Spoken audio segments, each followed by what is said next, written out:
After years and years of begging, Nintendo finally listened to our prayers.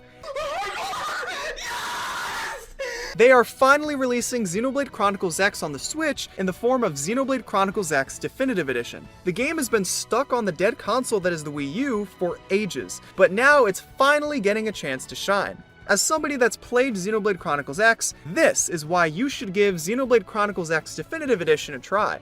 The game takes place in the future, when two alien races are locked in a battle above Earth. This battle leads to the destruction of Earth, but before the planet ends up like my bathroom after I have Taco Bell, a spaceship called the White Whale manages to escape with some survivors. One of the alien races manages to catch up with the White Whale, and they start attacking, and eventually the White Whale crash lands on the alien planet Mira. The game is all about you and your fellow survivors exploring the world and looking for a part of the ship called the Lifehold, which contains thousands of survivors that are in stasis, as well as the backup power for New Los Angeles, which is essentially the main base of operations for humanity. The gameplay leans into the exploration perfectly. It was revolutionary at the time of its release, because as far as I'm aware, no other Nintendo game offered such limitless exploration. Even now, with games like Breath of the Wild and Tears of the Kingdom out, it's still amazing if you want a massive open world to just explore. I spent hours upon hours just exploring Mira back on the Wii U, and I found plenty of secrets. It was a blast! Mira is a massive open world that you can fully explore right from the get-go too. Sure, there are some areas where the enemy's levels clearly indicate that you are not ready to go there, but there's no strict barrier preventing you from entering an area.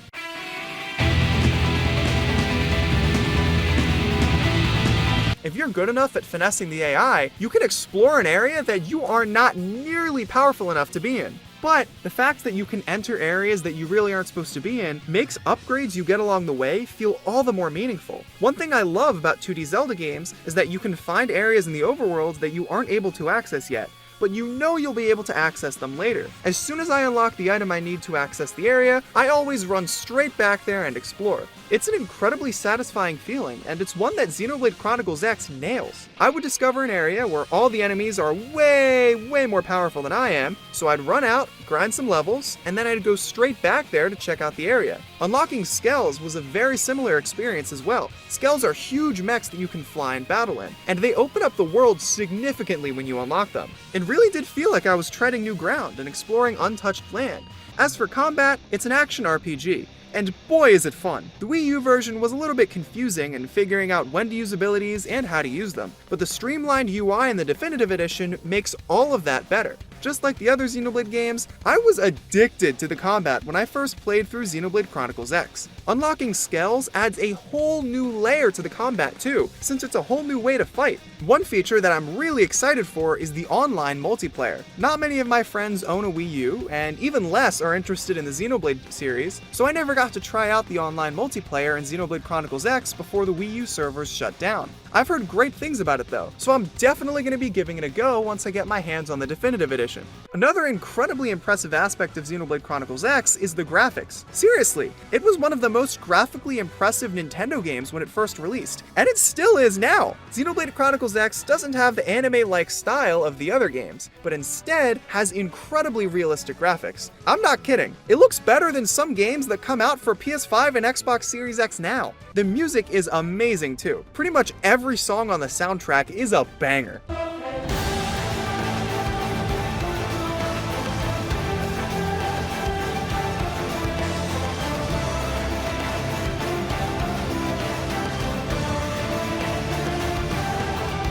The game's composer is the same person that composed the Attack on Titan soundtrack, so you know it's gonna be good. The music that plays in NLA still lives rent-free in my head, and that's years after beating the game. Black Tar goes insanely hard, it's one of my favorite Linkin Park songs that aren't by Linkin Park, and Melancholia is legitimately one of my favorite songs of all time.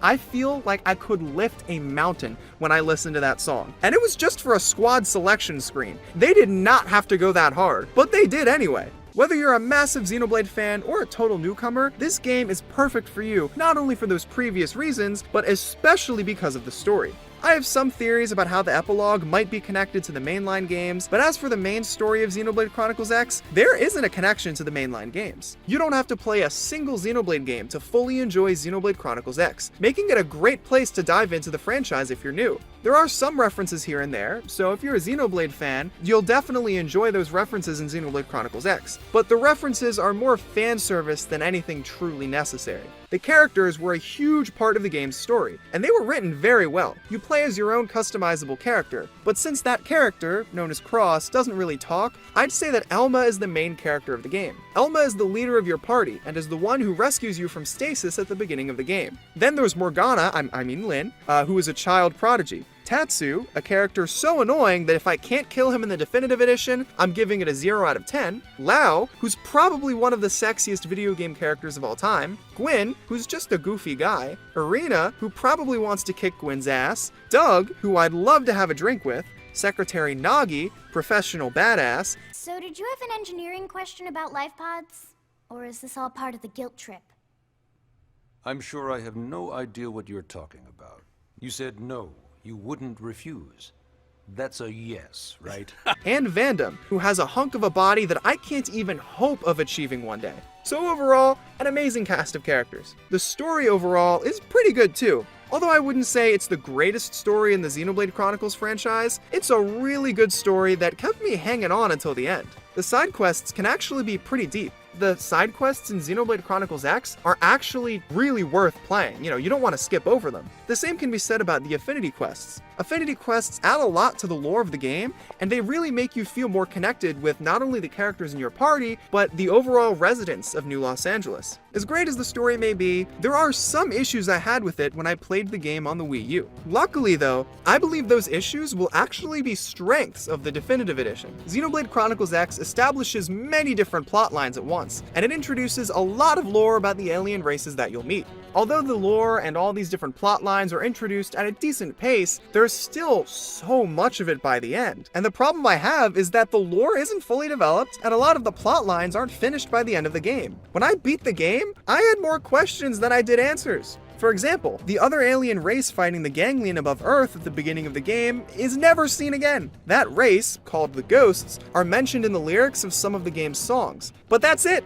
Based on the trailers, it seems as though the epilogue in Xenoblade Chronicles X Definitive Edition will be giving us some much needed answers about the ghosts, so fans of Xenoblade Chronicles X will finally get to see them, and newcomers won't have to worry about feeling confused when they beat the game. Plus, I think the epilogue will be much more than simply providing closure on the story. With the mainline Xenoblade trilogy reaching a conclusion with Xenoblade Chronicles 3 and its DLC, it would make sense for Monolithsoft to move on to something else. People have been asking for a sequel to Xenoblade Chronicles X for years, and with the release of the Definitive Edition introducing the original game to a whole new audience, now is the perfect time for a sequel. The inclusion of an epilogue in the Definitive Edition is the perfect way to not only provide closure for the first game, but to act as a segue to the sequel, making the Definitive Edition a must-play.